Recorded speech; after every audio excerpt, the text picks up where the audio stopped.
पिछले एपिसोड में हमने देखा था कि सोल रिफाइनिंग सेट का जो एंसेस्टर था उसने अपनी पावर का इस्तेमाल करते हुए वांग की कल्टीवेशन इंक्रीज करने की कोशिश की थी ताकि वांग अपनी कल्टीवेशन इंक्रीज कर जाए तो उसकी पावर रिकवर हो जाएगी और वो पहले से भी ज्यादा हाई लेवल पे पहुंच जाएगा। लेकिन ये करने का उसके पीछे एक बहुत ही बड़ा मकसद था। उसको वांग की हेल्प चाहिए थी ताकि वह सोल रिफाइनिंग सेट को चला सके उसके मरने के बाद, और उसके बाद वांग इस सोल रिफाइनिंग सेट को लेवल 6 की एक कंट्री बना देगा। यानी कि वो सेट को इतना पावरफुल बना देगा कि सारे के सारे लोगों को उसके सामने झुकना पड़ेगा, जो कि वो अपने जीते जी कभी नहीं कर पाया। तो वांग भी उसकी इस शर्त पे मान चुका था और वो अपनी पावर बढ़ने के बाद ली युआनफेंग के साथ फाइट करने के लिए चला जाता है। जिसके बाद यहाँ से ये एपिसोड शुरू होता है। तो इस एपिसोड की शुरुआत में वांग युआनफेंग के घर के बाहर आने के बाद उससे कह रहा था कि युआनफेंग बाहर मुझसे मिलने नहीं आएगा क्या। उसको देखते साथ ही युआनफेंग का दिमाग बौखला जाता है कि आखिर इसकी कल्टीवेशन पहले से रिकवर कैसे हुई। इसकी कल्टीवेशन रिकवर तो हुई है बल्कि ये अपने लेवल को और ज्यादा बढ़ा कर आया है। मैंने तो इसके ऊपर अपना आर्टिस्टिक कंसेप्शन लगाया था ना, इसको सबको कैसे तोड़ दिया इसने, मुझे तो यकीन ही नहीं हो रहा। वांग अपनी पावर का इस्तेमाल करते हुए जिस सेट के अंदर युआनफेंग बैठा हुआ था उसके प्रोटेक्शन बैरियर को तोड़ने की कोशिश करता है। उसकी पावर जैसे यहाँ पर गई थी प्रोटेक्शन बैरियर के अंदर क्रैक्स पड़ जाते हैं और कुछ ही सेकंड के अंदर वो प्रोटेक्शन बैरियर एकदम चकनाचूर हो चुका था। बैरियर टूटने की वजह से पूरे सेट में एकदम खलबली मच जाती है। सारे के सारे लोग हैरान कि यहाँ पर ये हो क्या रहा है, कौन आकर हमारा बैरियर तोड़ दिया। वांग यहाँ पर उन सभी के साथ फाइट करने के लिए जा चुका था।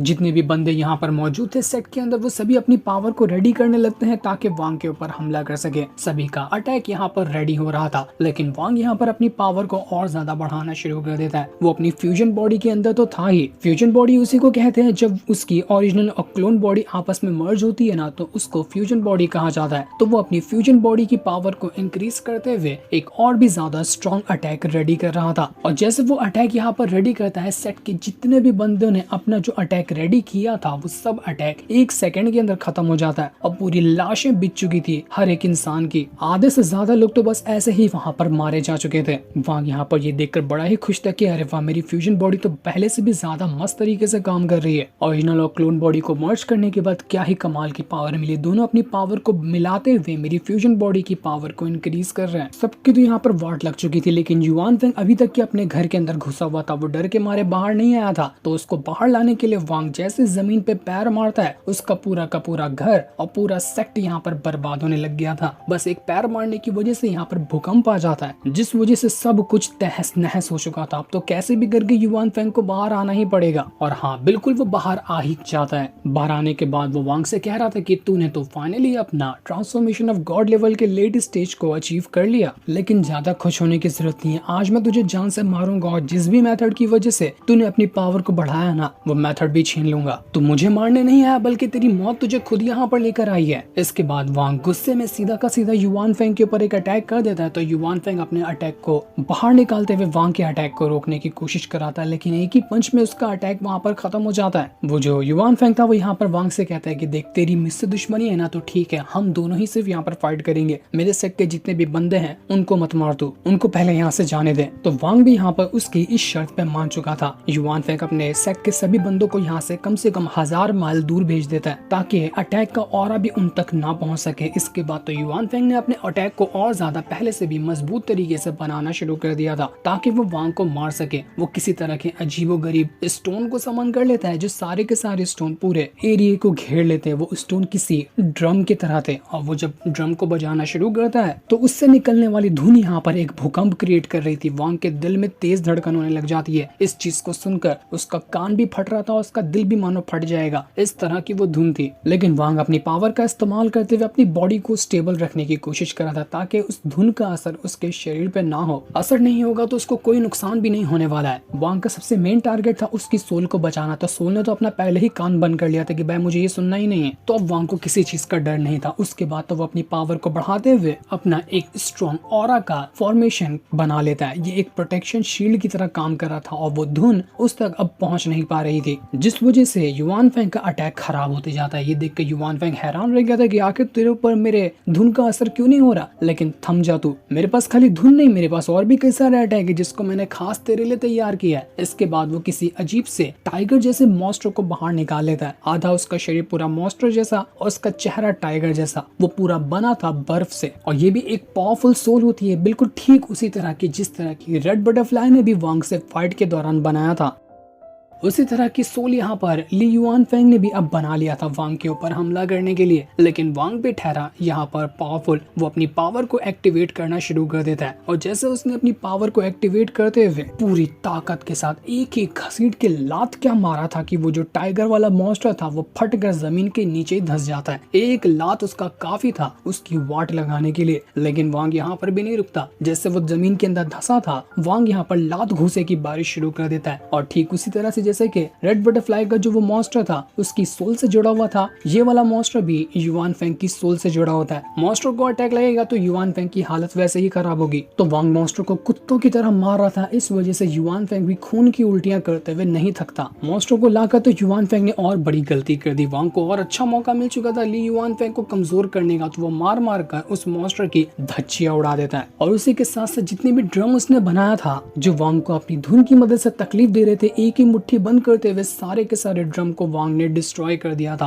वांग यहाँ पर युआन फेंग से कहता है कि क्यों, क्या हुआ, सिर्फ इतना ही कर सकते थे, मुझे लगा और भी कुछ कर पा रहे होगे, लेकिन बस तुम्हारी तो इतने में हवा निकल गई। युआन फेंग कहता है कि अगर पिछली फाइट में मुझे बहुत ज्यादा चोट नहीं लगी होती, मैं पूरी तरह से रिकवर अगर हो गया होता ना, तो मैं तुझे कुत्तों की मौत मारता। लेकिन शुक्र मना कि मैं यहाँ पर पूरी तरह से रिकवर नहीं हूँ, इसलिए तू अपने अटैक मुझ पे कर पा रहा है। लेकिन आज मुझे कोई फर्क नहीं पड़ता, आज मैं यहाँ पर अपनी जान की ना दे दूं, मैं यहाँ पर मर क्यों ना जाऊं, लेकिन तुझे जिंदा नहीं छोड़ूंगा। तू मरेगा, मेरे साथ ही आज तू मरने वाला है। वॉर भी किसी तरह के बहुत ही भयानक अटैक को रेडी करने लग गया था। ऐसा लग रहा था कि उसने पूरी जगह को ही बिल्कुल थमा दिया है। पूरी जगह का माहौल ही बदलने लग जाता है। हर तरफ एकदम अजीब सा हरे कलर का ऑरा फैल चुका था, जिसे फैलाया था उसी युआन फेंग ने। युआन फेंग कहता है कि आज मैं तुझे महसूस कराऊंगा कि एक इमॉर्टल कल्टीवेटर की ना पावर क्या होती है। तू ये चीज अटैक को महसूस करके अपनी हालत खराब कर लेगा। तो बस देखते जा कि मैं करने क्या वाला हूँ। युआन फेंग के अटैक से वहां पर कई सारे पेड़ बन चुके थे जिनके अंदर से अजीबो गरीब तरह के फूल निकल जाते हैं। और वो सारे के सारे फूल एक साथ जमा होते हुए किसी तरह का भवंडर बना चुके थे। और वो एक साथ वांग के ऊपर अटैक करने लग जाते। फूल एक नहीं बल्कि मानो कि करोड़ों हो। और वो उन्होंने चारों तरफ से वांग के ऊपर अटैक शुरू कर दिया था। वांग एक तरफ से फूल को रोकता तो पीछे से आके फूल उसके ऊपर अटैक कर देते। वांग बिल्कुल हैरान था कि अरे यार ये किस तरीके का अटैक था। ऊपर नीचे इधर उधर जहाँ से भी रोक लो फूल तो उसकी तरफ बढ़े ही जा रहे थे।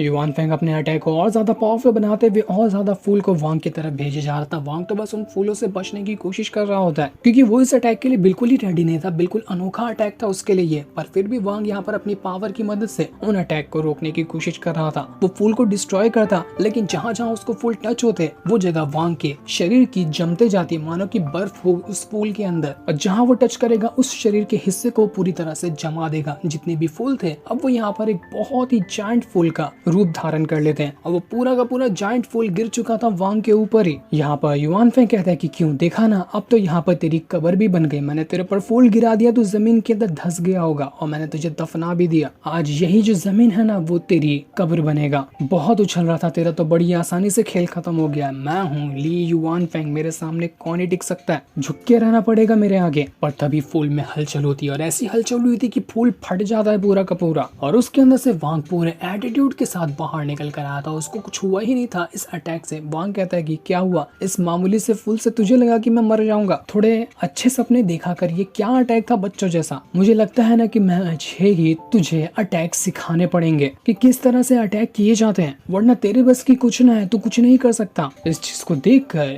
युआन फेंग का माथा फिर चुका था कि बस बहुत हो गया, कितना तू मुझे बेइज्जत करेगा। तुझे मैं क्या कोई घंटा दिखा देता जो बजा के चला जाता है? मैं तुझे आज नहीं छोड़ने वाला। वो अपने अटैक को और ज्यादा बढ़ाते हुए वांग के ऊपर अटैक किए जा रहा था। वांग भी यहाँ पर युआन फेंग के इस अटैक से बोर हो चुका था, तो वो कहता है कि चल बस बहुत हो गया। जिसके बाद वांग ने अपनी उसी पेंटिंग को बाहर निकाल लिया था जिसके अंदर उसके आर्टिस्टिक कंसेप्शन की पावर है। जैसे वो पेंटिंग यहाँ पर बाहर आई थी, वो पेंटिंग की भी पावर बढ़ी होती है। और पेंटिंग के अंदर से वांग की एक बहुत ही ज्यादा जायंट फिगर बाहर निकल कर आई थी। पेंटिंग के अंदर अब खाली पावर ही नहीं बल्कि वांग का ही एक जायंट रूप समा चुका है। और ये हुआ था आर्टिस्टिक कंसेप्शन की और बेहतर जानकारी हासिल करने की वजह से वांग का जो ओरिजिनल बॉडी है उसने भी अपना ब्रेक थ्रू किया, क्लोन बॉडी ने भी ब्रेक थ्रू किया और उसके आर्टिस्टिक कंसेप्शन की भी अंडरस्टैंडिंग बढ़ी। जब तीनों चीज एक साथ हुई तो वो पेंटिंग की भी पावर बढ़ी थी, जिस वजह से यहाँ पर वांग का एक जायंट फिगर पहुंचा था। वो जायंट फिगर इतना बड़ा कि बड़े से बड़े महल उसके घुटने से भी छोटे हो। युवान फेंग की फटकर हाथ में आ जाती। वो कहता है कि बाप रे, ये क्या चीज है, मैं ये क्या देख रहा हूँ अपनी आंखों से, तू कर क्या रहा है, ये कैसा अटैक है। वांग कहता है कि चिंता मत कर, तुझे अभी पता ही चलने वाला है कि ये कैसा अटैक है। इसके बाद वांग अपनी जायंट फिगर को कंट्रोल करते हुए उस युवान फेंग की तरफ बढ़ाना शुरू कर देता है। युवान फेंग अपने सारे अटैक का इस्तेमाल करता है ताकि उस अटैक को रोक सके, लेकिन उसका जितना भी अटैक था वो यहाँ पर कोई असर कर ही नहीं पाता। उसके सारे के सारे अटैक यहाँ पर डिस्ट्रॉय होते जा रहे थे वांग के उस जायंट फिगर के सामने, मानो कि वो जायंट फिगर इनविंसिबल है और उसके ऊपर कोई अटैक लगेंगे ही नहीं। एक ही पंच जब यहाँ पर युवान फेंग को जायंट फिगर का लगता है, युवान फेंग बस समझो कि अधमरा, वो उठने बैठने की भी हिम्मत में नहीं था। बस एक ही पंच के अंदर वो कहता है कि लगता है अब मेरी मौत आ गई, ये मुझे अब पक्का जान से मार देगा। ये क्या था, मैंने इसके बारे में सोचा भी नहीं था। पर युवान फेंग अभी मरेगा या नहीं मरेगा ये तो अभी हमें नहीं बताया जाता। जो सीन दिखाते ये एपिसोड यहीं पर एंड हो जाता है।